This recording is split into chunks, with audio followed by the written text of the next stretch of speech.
Wow, man. That's a trailer for the movie Mission Impossible, The Final Reckoning. Heather B, it's in theaters now.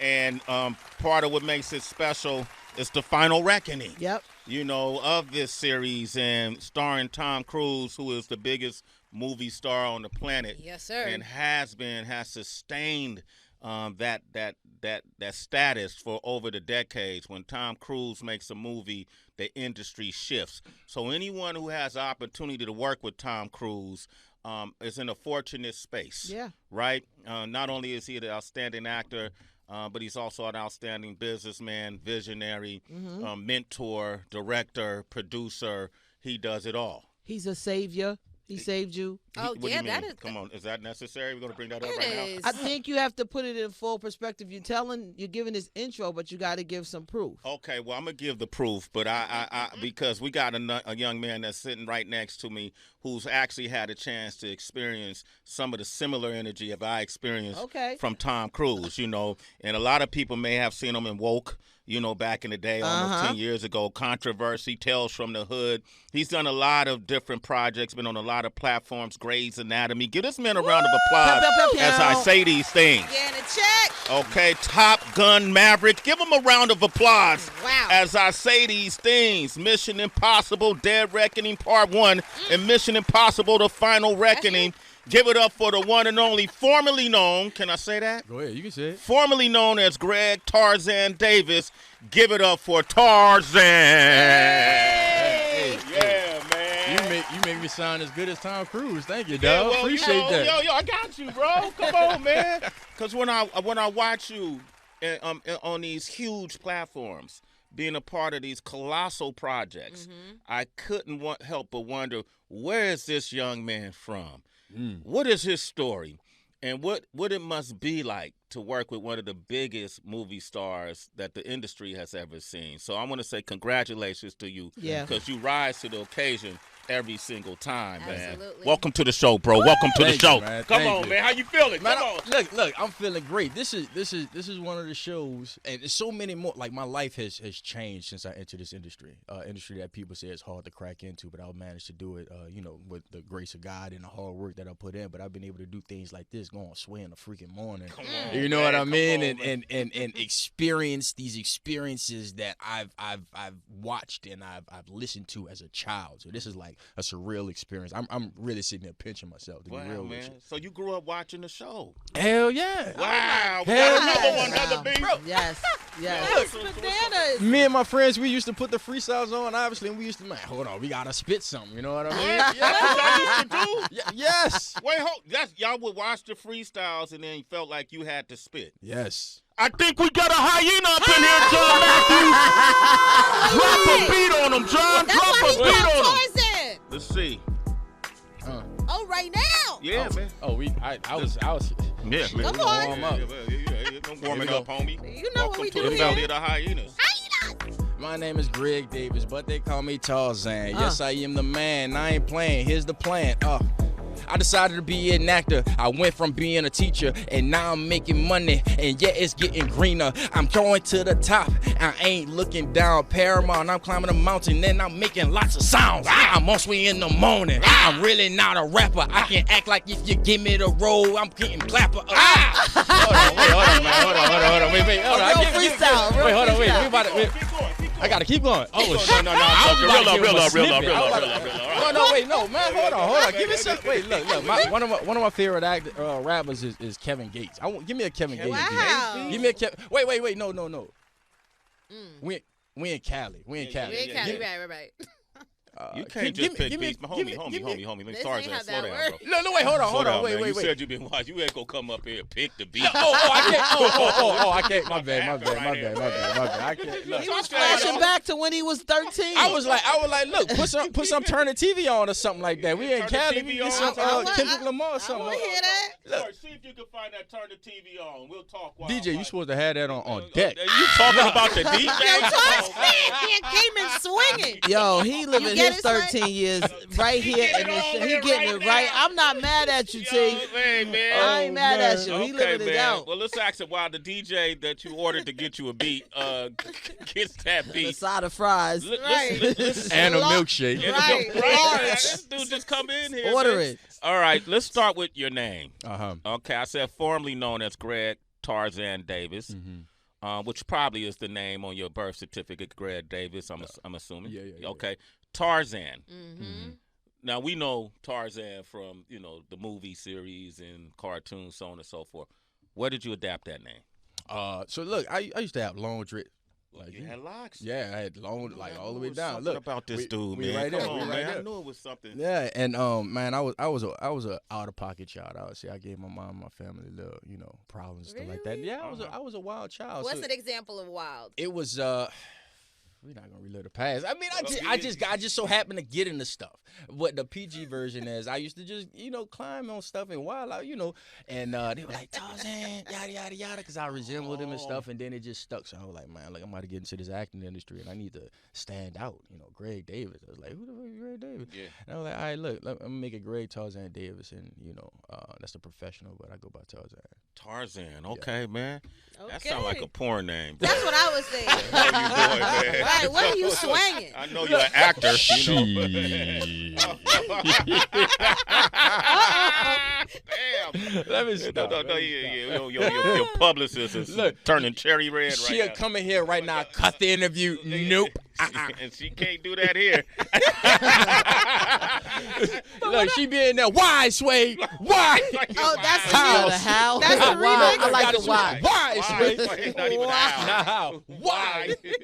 You have also an interesting background, kind of just backpedaling into your origin stories, your foundation, coming from education, coming from being an athlete. That is not an easy transition to go into this space. Not only when it comes to, networking, having the right relationships, building your craft, but also just activating the audacity to believe that you can even pursue it. Where did that part come? I always had this belief in myself that I can do anything. I think my mom instilled that in me. This one conversation I had with my mom because I was doing good at school, and I was like, "Mom, I'm a genius," and she sat there and she was like, "No, you're not." I was like, "What you talking about?" She was like, "You're not a genius." I said, "Mom, I got I got good grades. I do this easy." She was like, "No, you're not a genius. You work hard." And I was like, oh, at first I was hurt. I didn't understand until later down the line. But like, I was never, nothing in my life, I'm ever good at anything. I'm gonna be real with you. When it came down to sports, I had to work to get there. So like my freshman year when I was playing football, man, I wasn't seeing the field, but I had the determination to say, man, what I gotta do to do it. And I did it, waking up early, training, making sure I did it. So sophomore year, I made special teams. Junior year, now I'm, on the field as a running back. And then by senior year, I was one of the starters. So it's always, I think the athletic, the competitive side of me has allowed me to elevate in this business much faster than a lot of people think that it's normal. But I'm like, nah, this is what I'm supposed to do. Like I put in the work. I wake up every morning, 4:30. I put in the grind. I know what I need to do because I know I was competing with people who went to school with it. I used to be a teacher, and I said, I want to do this, something I've always wanted to do. So I think sports has really helped me, that competitive nature. Yeah. That's a great answer, man. Yeah. Shit, Tarzan, you dope, bro.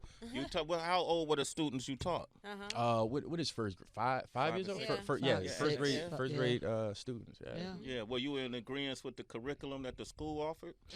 No. I ain't gonna, look, we gonna talk about schools right now? Let's do it, man. Let's talk about education, bro. So I everybody needs education. Yeah. Go to school. I feel that's a thing. But I feel like we are, and I think we're moving a little bit away from it, what we used to do, but it's just like the kids are learning things that they don't necessarily use or need and stuff like that. I'm talking like later in life, but I think we need to teach them how to learn critical thinking. Oh my gosh. Solve problems instead of the okay, 2 + 2 is this or whatever. That's with college. I think with college, and I don't even know if I should be saying all of this. Stop being scared, man. No, it ain't nothing crazy, but I know people be speak don't from say experience. That. Speak from experience. Speak from experience. Because I worked with, I love kids. I'm always working with kids. It don't matter what age. If you know the youth, I want to try to impact them as much as possible. But when we look at people that are in college, I'm like, you're wasting a lot of money going there because you don't use your degree. I graduated with an education background, and I'm not using it. I just recently paid off my student debt, and you have a lot of students who are doing that, and they're not actually going out there doing. We're not helping them find what they can really be good at. And I find a lot of my friends are doing things that they're not happy with. I was blessed to be able to find something that I love and I'm good at, but so often we don't have that situation with students. Yeah, man, I like that, man. Give it up for Tarzan, man. What happens when people want to follow you on social media? Where do they go? So you can go to Greg Tarzan Davis. That is on across all platforms: Instagram, Twitter. What is it? X? All that. Yeah, all that. Yeah, okay. All the .coms. Okay, so you kept that. There was a time though when you that I read that when you started getting more notoriety in social media that you stopped. Is that true? Yeah, man. So I started out on social media as like one of those influencers because it was fun. My brother and my homie used to do it and stuff like that. So I was like, let me just do it. So I used to make like little comedy skits and whatnot. But there was a time where I was like, I want to be a serious actor.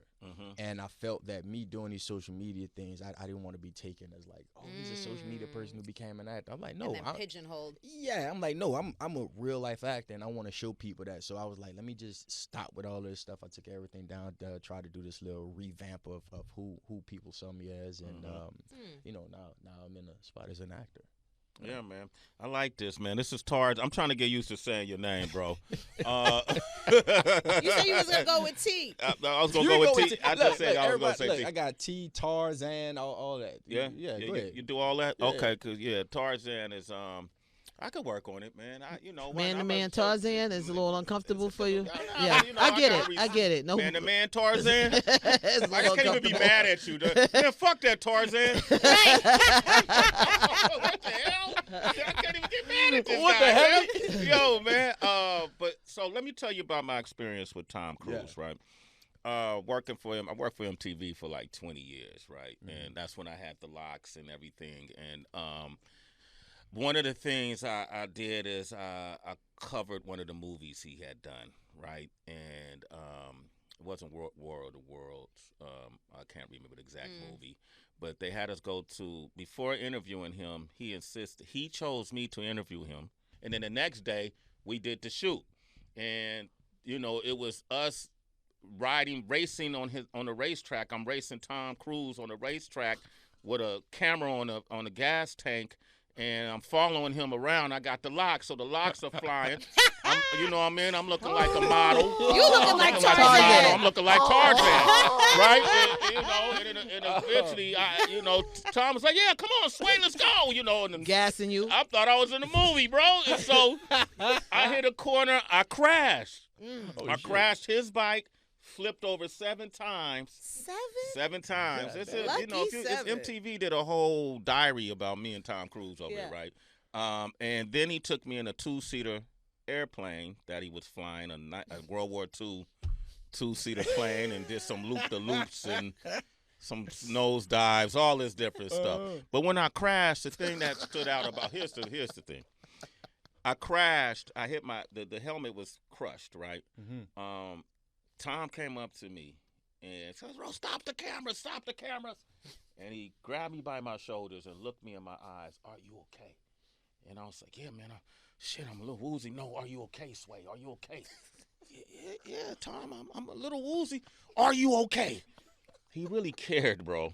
And he does. For 2 weeks, that man called me on my cell phone every day to make sure I was okay. It got to the point where I had to tell Tom Cruise, against my best wishes, "Tom, stop calling me." Who has ever had to say that? I was like, I can't believe I'm saying this, Tom. You don't have to call me. Oh. That was painful. And he ain't called me since, and that was years ago, right? Right? But He saved me, right? You never know about people you watch on the big screen for decades. You never really know who they are. I never believe media headlines, having worked in media for so long. I've worked for news companies that I've seen tweak a headline to create deception for views and clicks, right? Never believed anything I heard about him or read about him. What has your experience been with Tom Cruise? Because he selects you to be a part of his projects. You don't just get on his projects. Yeah. You've done 3. Yeah. Right? Yeah. What's your personal experience been like with him? Well, I mean, you summed a lot of it up. Like he's going to get you involved in, the exotic race car driving, the skydiving, weapons. We've done so many things because that's what he loves to do and that's how he bonds, and I enjoy it, and he's the type of person that pushes you and makes you want to do more. So like after I've been working with him for 8 years now, so I got a chance to really learn from him and watch him. He's been a great mentor. I call him my uncle. I got him. You call him Uncle Tom? Tom? Yeah. Oh my God! Look. I like that. Let me tell you, I was like, he really is one of us. It's different. Yo, Uncle Tom and Tarzan is wild. That's Right. wild. That's a cartoon. Look, I was like, I got his number, and I was like, well, I called him Uncle. Let me put in Uncle. Let me come up with a nickname, Uncle Tom. That's hilarious. That's great. No, but like you said, he cares. You know what I mean? Like he's the type of person that he will randomly call me and he'll be like, "Yo, Tarzan, I'm just checking to see like how you doing." Or he'll shoot me a text, say, "Hey, what's been going on, buddy? How's life? How's the fam? How's woo-de-woo?" So he's that type of person. Or if I need him, I call him and I text him and he's right there. The busiest man, the biggest movie star is texting back immediately. Just calling me back as soon as I say, "Yo, hey, I have a question about this," and I annoy the shit out of him. You know what I mean? Like if you have the access, and I want to learn, and I think that's the first thing he saw when I was on Top Gun with him. I was new, but I'm like, I don't want to step on toes. I don't want to cross no boundaries, but. Yo, this is like a wealth of knowledge. Something you won't learn in school. I learned so much that all these people go to film school. I learned so much on this set than you would in film school. But I'm like, I gotta take advantage of this. So I tried to find my way to like pick his brain. So I would just go to set when I wasn't working. I would just sit there and I would watch him. Like, why is he doing this? Why are you doing that? Then every so often I'd be like, "Yo, Tom, I gotta ask you something." "Yeah, Tarzan. Yeah, what would you like to know?" And I'm like, "Why you did that? Why you da da da?" He said, "Well, Tarzan, let me show you something. Let me tell you something." And he'll break it down to me, and I'm like, okay. And I'll just go off to my corner, and I'll just watch again. I'm like, I think 10 minutes has passed. I can ask him another question. "Hey, Tom, why you did that?" So I would do that, and I think he just saw that, and he saw my drive and my hunger to be the greatest like him. And the number one question I ask him is, "Yo, Tom, how did you become a movie star?" Because that's where I'm trying to. Since I was a kid, I wanted to be a movie star, and I'm trying to get to that level too. And I have the blueprint right here, man. That's the formula. It's right there. So I'm like, "How did you do it?" And he broke it down to me. Like I stopped drinking because of him. Really? He gave me that advice. I was like, "How you able to do this?" He said, "Well, I don't drink." He didn't say he don't drink, but he said, you can't put certain things in your body. And I had stopped drinking, did a 75-day hard challenge or something. I said, you know what? I don't need this. I'm a good time anyway. So I stopped drinking like 7 years now. Congratulations, man. Congratulations on that, brother. Thank you. I wasn't an alcoholic now. Sounds like it, but I know it's from New Orleans. I tell people that, and they're like, "Oh my gosh." That's the first thing an alcoholic says, too, by the way. The second thing. The second thing? Okay, all right. What's the first thing we say? Have a drink. We are joking for the record. Okay? Yeah. JK. Somebody relates. So he told you can't put stuff in your body. What other? Yeah, just take care of yourself. The audience comes first. Those are the people that support you, and you want to make sure you're making films that's dedicated to the audience. And also, like, you control your own destiny. I say my life is a big manifestation because when I was a kid, I said I was going to be traveling the world, making movies, shaking hands, kissing babies, taking pictures, signing autographs. Like, I said I was going to do this. I remember I was in Jazzland, Throw It Back, in New Orleans, and Lil Romeo was signing autographs, and he signed mine. And I was like, yo, I want to sign autographs too. And now I'm doing it. So it's going back, like, it's just what I was saying was you control your own destiny. So once you take extreme ownership, a book that I recommend everybody read, extreme ownership. Once you take that in your life, your life in your own hands, man, you can make the world happen for yourself. I love this, man. It's Tarzan, man. Check this guy out. I love it, man. Plays Degas in Mission Impossible: The Final Reckoning, which is in theaters now. You know, there's other things that you and I have in common. I mentioned the locks, right? And you once had locks, right? Yeah. Yeah, and you decided to let your locks go. Yeah. Right? Yeah. What made you decide to get them initially? Man, it was so my stepdad had it. I've always had long hair, and I was like, man, I want to do it. I don't know if it was a Lil Wayne thing, okay, you know, because he was a heavy influence, you know, and well, everybody wanted to be Lil Wayne. I wanted to be a rapper because of Lil Wayne. It wasn't. I'm not gonna sit there and say like it was a spiritual journey for me, but I think it was as I kept going, it was like a spiritual thing, and it became a part of me and a part of my identity. And then one day, like while I was trying to act in this industry, now everybody told me, hey, you have to cut your locks if you want to be an actor. And I was like, why? They were like, cause you're gonna be stereotyped as this. I'm like, man, I'm about to change the world. I'm gonna be a president in a movie with the locks and everything, stuff like that. Like, I'm gonna change this goddamn industry. Y'all gonna accept, you know. Well, I cut them, so I ain't changed nothing. but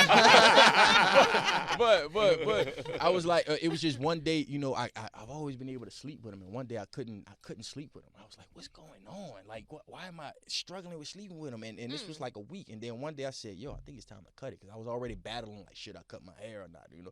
So I was like, I'm just gonna cut it, and I did. And 3 months later, I booked Top Gun Maverick. And I was like, wow, God speaks to us. Wow. God is always speaking to us. And I think that was him like saying, like, you gotta be able to let things go. This was your former self. You changing you're trying to change your accent, you're trying to change like your identity, the ideology that you used to have, you're trying to be a better person. And so maybe you need to make the full transformation. And I did that, and then boom, like started changing this stuff. I love that story, man. That's awesome, Amen. brother. That's awesome, man. This is fun, Heather. I know it is. I'm enjoying it. I'm actually wanted to ask you. I happened to be on the phone last night with an established actress, and her and I are supposed to connect for lunch this week. And she said to me, "Hey, can we make it this time because I have an acting class on Friday?" And I thought to myself, wow, this is dope. I mean, she's established. She doesn't need to work anymore, and she's still taking classes. I'm a big fan of that. I love taking classes as well. I wanted to ask you the same thing because I can imagine now with your resume, you may be at the point where you don't have to audition anymore, or roles are being offered to you. But do you still take classes, still work on your voice? What are some of the other things that we don't see you do in public? So I have a strict schedule for myself, and when I like I said, when I first started it, when I was a teacher, first grade teacher, I said, hey, I want to be an actor.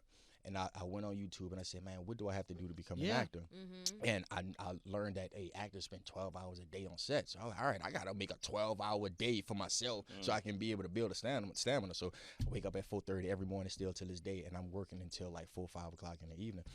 But I'm still in classes. I still do my speech. I still read scripts. I still do all of this stuff because it's like a gym. You know, the skill. If you don't use it, you lose it. And that's another thing that Tom said. You always have to be learning. So like when I'm not filming, I'm in a class. I go. Shout out to Annie Grinley. I go see her.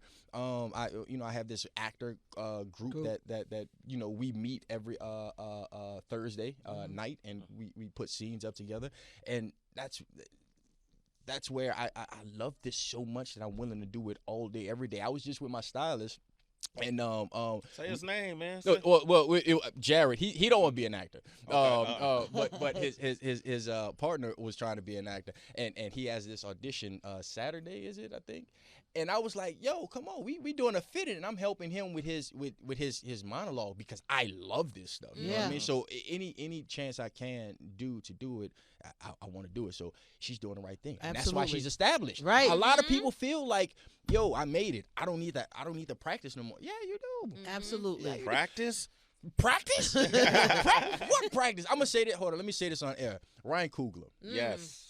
Because I'm going to say this because you can always tap into a deeper part of yourself. You think you're good, man. I just saw this audition of myself when I first started acting, and I thought I was the shit. You know, I thought I was the shit. I look at it now, and I'm like, oh my fucking good, this is rubbish. So when I win my Oscar, I'm gonna play it and I'm gonna show people. I'm like, yo, you can start from this. Yeah. And you can hold up this trophy. But what was it called? Ryan Coogler. That's what I was saying. Ryan Coogler is a talented director, and I need to work with him. And the reason I need to work with him is because his visions are amazing. His visionary work is amazing as a director. But what he does to his actors is something I so rarely saw seen that other directors can or be able to do. I think Michael B. Jordan has done his best work when he's working with Ryan Coogler. Yeah, and I I'm agree. like, what are you doing? What potion are you giving these actors? I want some of that. I want to see what he's able to unlock in me. But that goes back to training and everything. So I'm like, curious, I need you to break me down, Ryan Coogler, and then show me this. I'm gonna shoot him. Put me in the game, easy. coach. Yup. Shoot him a freaking text. You know, man. he's from Oakland. You know where I'm from.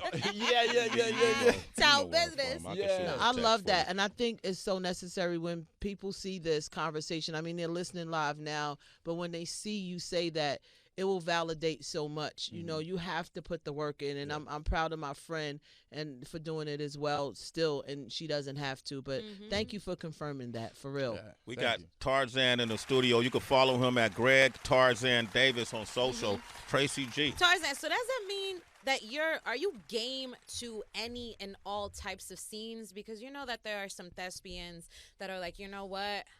I will not do a sex scene that is shot in a particular way. Or we have Terrence Howard, who recently said, I will not do any gay scenes. Do you have any limits, restrictions, anything that's just an absolute no, that's a boundary breaker for you? Yeah. And some actors don't have it. Shout out to them. And some actors do have it. And, I do. There's just certain things that I don't know if I'll be able to play that particular part the best way possible. So I can't sit there and say, I can act like I can do it. So yeah, there are. Okay. Are you comfortable sharing? You never want to limit yourself. Okay. So you know the role might come up, and Ryan might bring it out of you. Ryan might bring it out of you. T. Be easy. Black Panther 15. You leave it alone. No, that's true. And you never know how you'll change. You never. Listen, I never thought. I thought I was gonna be a New Orleans. To the day then I started changing, and I was like, okay. But there are some things I know that I'll never change. I just want to say that right now. Yeah. Okay. Yeah. I saved you. Don't worry. You caught on quick.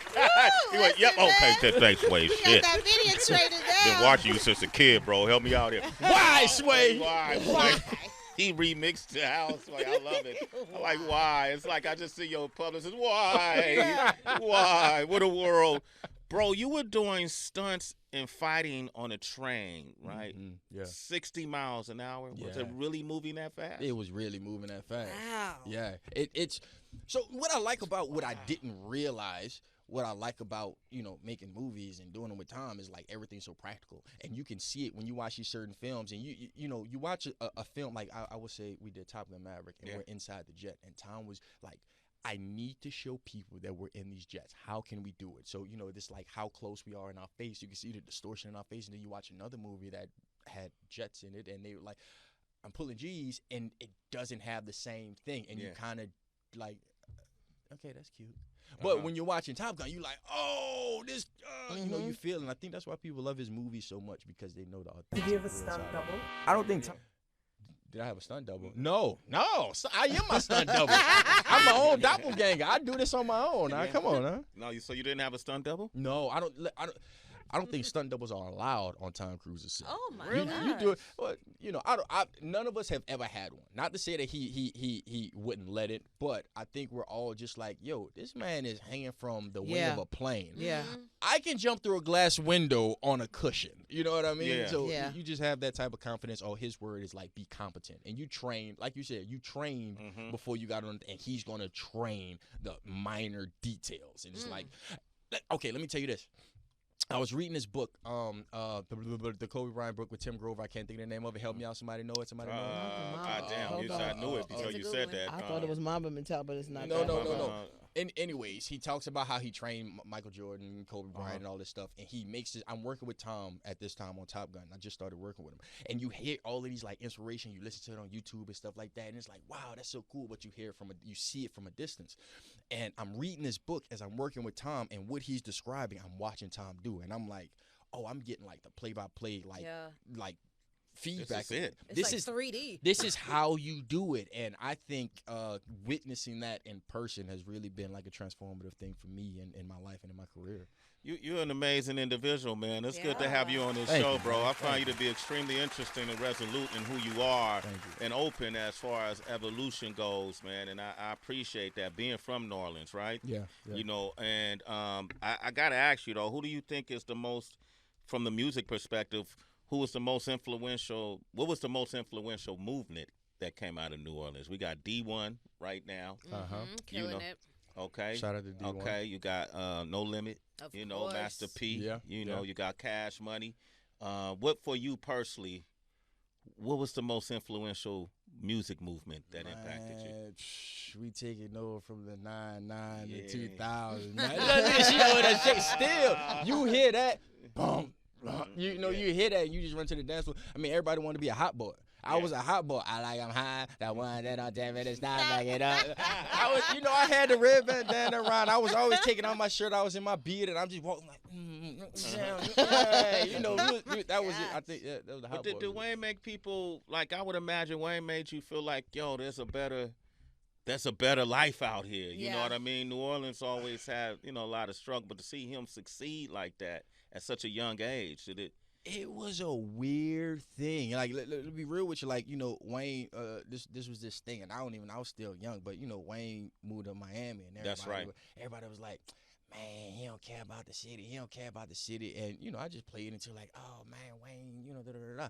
But then you look back and it's like, oh, no, he was putting the city on. He rapped New Orleans like heavy, but people were upset that he left out to go and, you know, see other things. But what he was showing us was there's more out there. Now I'm preaching. Like I'm doing, I'm starting up a nonprofit called Perspective is Everything, PIE, P-I-E. I love that. Where I take kids and I have them travel to different locations because it opens your minds when you experience it. And I was from New Orleans, and I thought New Orleans was it because I called New Orleans his own country. People were like, "Oh, you from Louisiana?" I'm like, "Hold on, baby. No, I'm from New Orleans. Don't get it, don't get it twisted." But then I went to LSU, and I was like, "Oh, these people different." I'm like, "Oh, this is cool." Then I'm meeting all these different people from the other states. I'm like, "Oh, wow." I was like, "Man, I've seen the world." Yeah. And then I was like, "I'm gonna be an actor," and then I moved to Cali. And I was like, oh, these people different. I've seen it all. And then, you know, I start doing these movies, and now I'm in different countries, in London and Rome and Abu Dhabi and Svalbard and all of this stuff. And I'm like, oh, the world is so big. Yeah. And it's changed me so much. That's what I want to do for kids. I want to open their minds and help them travel and see what those things. I love that, man. Give it up for Tarzan, man. Yep. All right, make sure you check this guy out. If you haven't seen the movie, man, it's in theaters now. Mission Impossible: The Final Reckoning. With these kids, man, if they watch too much TV, what are you going to tell them to do? I'm going to tell them turn.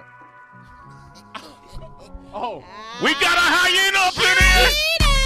It's not enough. I made a couple movies, but it's still not enough. First movie made $1 billion, but it's still not enough. Trying to make a couple of Oscars, but the Academy make it tough. Man, what? I had to do it. Kid from New Orleans in Hollywood making movies. Sway gave me the mic, so you know I gotta do it. Movie star status is the only thing that I'm pursuing. Like, what? TC put me on. Flying private jets when I'm headed home. Said your son is grown. I'm living out my dream, but I ain't living wrong. Had to do what I did, and I hope you understand, baby. Had to cut you off, cause you wasn't part of the plan, baby. You can buy a ticket, you can watch me from the stands, baby. Hold on. Not enough. Keep it It's not enough. Everybody asking how the hell did he pursue it. I'm really gonna do it, cause you know how I do it. I'm really Tarzan Davis, and you know who I... What? It's not enough. They keep asking me to rap some more, but I'm gonna wrap it up. I'm really an actor, but I'm not gonna give a fuck. I can't say. Wait, go back. I like when he go. Wait, go. DJ. Go. I like when he scream on the track. When he start having that asthma attack. Okay. You want to produce that part too? We producing it. Look, I'm an actor. I'm a producer. I'm doing all that. Show me over here, man. Oh, man, you got it. Go ahead, part two. Right? Look. Nah, man, that ain't gonna happen, man. You did great, man. Give it up for Tarzan Davis, man. Man, bro. Yeah. Honor to have you on this show, man. 100%. And I hope some young kid is watching you on it. That's the age you were when you first started watching this show, and that you inspiring them. Bro, you don't. So when I left, I told my kids, I was like, yo, I'm going to be an actor. I'm going to live out my dream. And I'm doing this to show y'all that anything is possible. I truly believe anything is possible. If you follow your dream, you can really make that happen. Yeah. So when I go back to New Orleans, and for the past 3 movies, I've been putting on screenings in New Orleans to show the kids. 'Cause nobody did that for me when I was growing up. Nobody showed me like I didn't know I can be into this industry. That's why I almost let that dream pass. Yeah. And I said, man, I need to be that person for these kids. So like recently, I did it like 2 weeks ago in New Orleans, and the kids, the reception that I received from them, it's like they look at me and it's like, wow, he went to my school, he walked the streets, he was on my block, he did all of this stuff, and now he on a big screen, and just to see their faces light up, I'm like, yeah, we doing the right thing. So I want to do this big and better. Amen. Tarzan Davis, man, look at this guy, man. It's awesome. Thank you for coming by. Thank you to your team. You got a great team surrounding you, man. Shout I out can to tell the squad, they care about you, right? Yes. All right, cool. Look, I want to say, hold on. Shout out to my girl Nikki. Nikki's here. Look, yeah, Nikki. She that's my publicist. Shout out to that's my publicist. Shout out to Day Day. Shout out to my sister. Shout out to my mama. Shout out to my grandma. I gotta give them a shout. Shout out to your grandmother. What's your sister's name, man? That's Cam. Okay, cool, man. They're gonna see this and they love that you did that, man.